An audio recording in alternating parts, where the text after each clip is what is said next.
दरम्यान मनोज जरांगेंच्या उपोषणानं सरकारच्या नाकात दम आणलाय। लोकसभा निवडणुकीपूर्वी सरकारनं सगळे सोयरे जीआरचा मसुदा काढला होता, मात्र त्याची अंमलबजावणी न झाल्यानं आता मनोज जरांगे आक्रमक झाले। त्यातच मनोज जरांगे आक्रमक झाल्यानं सरकारनं नरमाईची भूमिका घेतली आहे। त्यावरचा हा खास रिपोर्ट। जरांगेंनी आणलं सरकारला जेरीस। आमरण उपोषणामुळे सरकार नरमलं।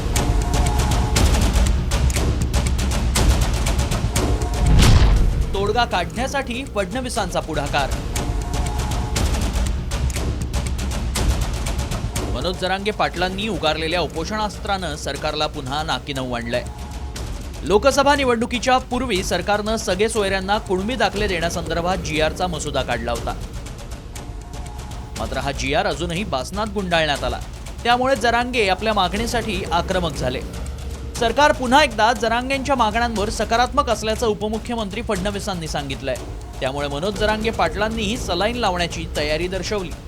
जे काही त्यांना आश्वासन दिलं होतं की जाळपोळीच्या व्यतिरिक्तच्या केसेस परत घ्यायच्या आहेत, त्या केसेस परत घेण्याची जी काही कारवाई आहे ती अत्यंत वेगाने त्या ठिकाणी चाललेली आहे।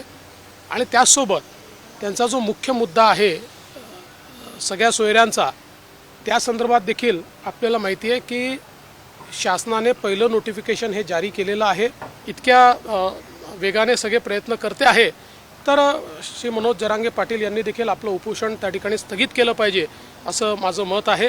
सरकारने त्यांच्याकडे सांगितले की आम्ही ताबडतोब आता हे लवकर तडीस काढतो विषय सगळे, फक्त आपण आज सलाईन घ्यावी म्हणून ते म्हणलेत लवकर हा विषय तडीस काढतो ताबडतोब असा शब्द वापरल्यामुळं मग त्यांच्या शब्दाला सरकारचा आपण मान दिलेला आहे, सन्मान दिलेला आहे आणि सलाईन घेतलेली।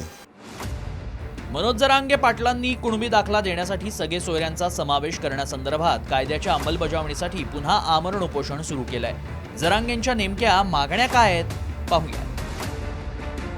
57 लाख कुणबी नोंदी आढळलेल्यांच्या नातेवाईकांनाही ओबीसी प्रमाणपत्र देण्यात यावं।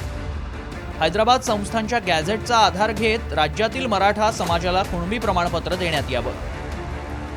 अंतरवाली सराटीसह राज्यात झालेल्या मराठा आरक्षणाच्या आंदोलनात तरुणांवर दाखल झालेले गुन्हे मागे घ्यावेत। लोकसभा निवडणुकीत मनोज जरांगेंच्या आंदोलनाचा महायुतीला जोरदार फटका बसला।